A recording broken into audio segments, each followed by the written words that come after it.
estamos de volta com o Jornal Futura e as universidades públicas estiveram entre os espaços centrais de resistência à ditadura brasileira.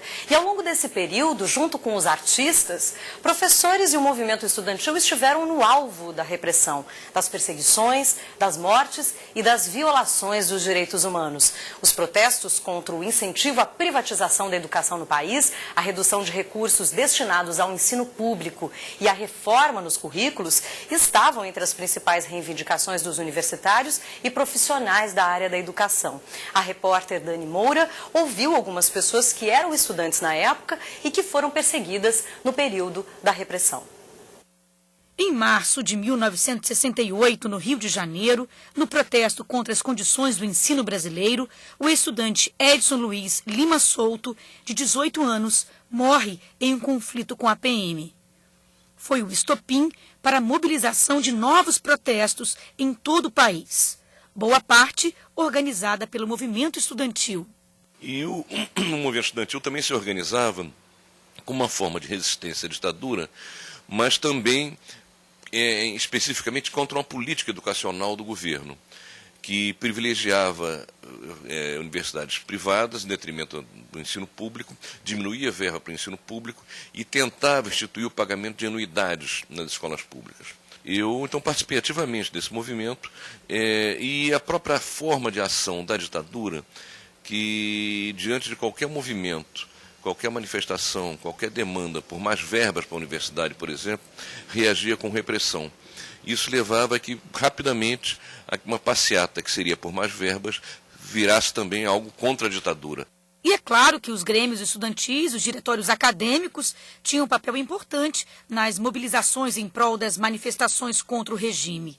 O então universitário de História, Júlio Tavares, foi presidente do diretório acadêmico da UF, de 72 a 1976, anos que já havia sido instaurado o AI-5, o quinto e mais duro decreto dos militares. O diretório do CHIF estava fechado, o diretório acadêmico, e ele foi, então, por um movimento reaberto. E aí, nessa reabertura, nós batizamos com um nome extremamente ousado, que foi Raimundo Soares. Raimundo Soares foi um sargento, né, que é considerado o primeiro morto na luta pela ditadura. Foi o primeiro sujeito a cair no chão na defesa da democracia, do governo João Goulart. E aí conduzimos um trabalho muito interessante, que foi a mudança do currículo do curso de História e do curso de Ciências Sociais, que teve uma repercussão incrível no estado do Rio de Janeiro e reverberou para outros estados, e os cursos de História começaram a mudar. E pasme que esse foi um movimento tão forte que a gente conseguiu fazer uma greve de estudantes de História para a mudança do currículo, que era considerado por nós naquela época absolutamente limitado, porque não tratava muito das questões latino-americanas. Tamanha repercussão fez com que o diretório fosse punido com o Decreto-Lei número 477. A norma, conhecida como AI-5 das universidades, previa a punição de professores, alunos e funcionários considerados subversivos, que eram punidos, se professores, com a demissão e se alunos, com a expulsão temporária. A norma vigorou até 1979, quando foi revogada pela lei da anistia. O problema não estava em mexer com o currículo, ampliar a própria proposta do curso de História de 4 para 4 anos e meio, propor uma constituinte, como nós propusemos para reler o curso de História. O problema é que isso estava agregando muito estudante. Começou a transbordar de uma maneira que houve uma intervenção de Brasília. O diretor foi obrigado a anunciar a minha suspensão, movido pelo decreto 477. Aí eu fui o aluno da UF atingido com o decreto 477 e fiquei suspenso por 6 meses, por um semestre. E esse foi o momento mais horrível da minha vida. Aí foi quando eu fui perseguido, acordava de manhã. Aí foi de uma intimidade muito grande, né, a polícia. Para apurar fatos como o que aconteceu com o então aluno Júlio Tavares, foram abertas comissões da verdade dentro de algumas universidades. A da Federal do Rio de Janeiro foi instaurada em julho do ano passado e já divulgou o primeiro relatório sobre as investigações das violações dos direitos humanos praticadas pelos militares. A gente está levantando aí, desde perseguições oficializadas, né, que é o decreto 477 também, que atingiu o maior número de professores atingidos foi da UFRJ. Então, além da repressão institucional e cassação de professores e tal, nós identificamos também outras formas que inverteram o funcionamento da universidade, não só perseguição contra aluno, processos contra aluno. Aqui na Faculdade de Direito nós tivemos alunos suspensos porque tinham uma posição política e lutavam contra a ditadura. Tínhamos questões de que descobrimos que a ditadura montava um setor de informações na UFRJ, assim como em outras universidades federais. E o objetivo da comissão é não só levantar esses fatos, como fazer a comunicação desses fatos, divulgar a comunidade atual, alunos, técnicos e estudantes, como também propor políticas de reparação, como também políticas de memória e de verdade, ou seja, resgatar a voz daqueles que foram reprimidos, que sofreram essas arbitrariedades no período ditatorial. Marcos Antônio Dias é considerado o mais jovem desaparecido político brasileiro.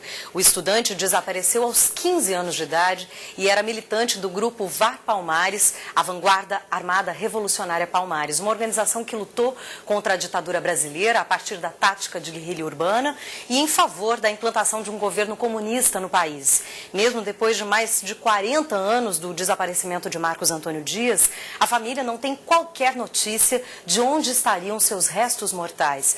Conheça melhor esse caso na reportagem da TV UFG de Goiânia. Dona Maria de Campos Batista esperou por mais de 30 anos o dia em que saberia o paradeiro do filho, Marcos Antônio Dias, que sumiu sem deixar notícias no início dos anos 70, quando tinha apenas 15 anos de idade.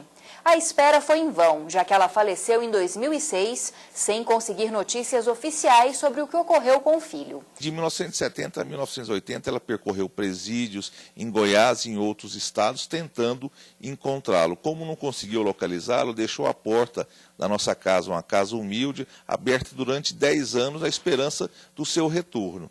Com a lei da anistia de agosto de 1979, de setembro a dezembro de 1979, início de 1980, ela tentou encontrar informações recepcionando os exilados que chegavam a Goiás, como Tarzan de Castro, Atos Magno Costa e Silva, Juarez Ferraz da Maia, mas não obteve nenhuma informação. O desaparecimento de Marcos Antônio marcou a vida de toda a família. Renato, que era ainda um bebê quando o irmão saiu de casa, dedicou toda a carreira a estudar o período.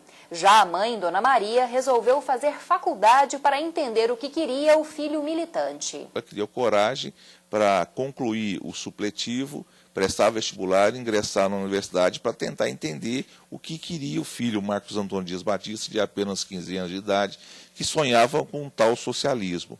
Ela ingressou no curso de serviço social, que era um curso de abordagem crítica, e se formou nos dos anos 80 para entender qual que era o projeto utópico do filho.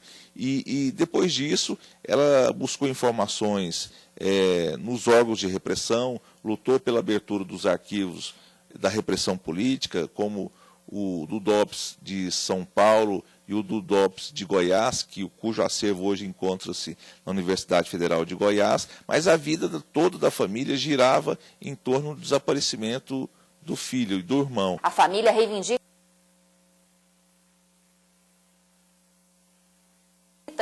informem onde estão os restos mortais dele.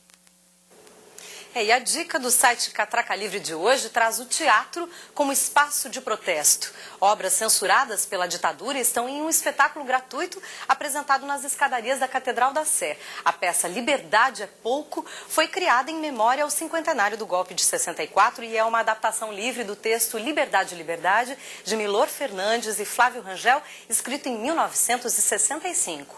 O musical foi considerado um marco na história teatral do Brasil por representar o teatro de protesto protesto contra a repressão imposta pela ditadura. A montagem Liberdade é Pouco acontece nos dias 3, 4 e 5 de abril, sempre às 7 da noite. A entrada é franca e mais informações você capta nos sites catracalivre.com.br e futura.org.br. Essa foi então a edição especial 50 anos do golpe de 64. Participaram delas equipes do Rio de Janeiro e da UFG de Goiânia, Goiás. Muito obrigada pela sua companhia. A gente se vê amanhã, 5 horas da tarde. Até lá.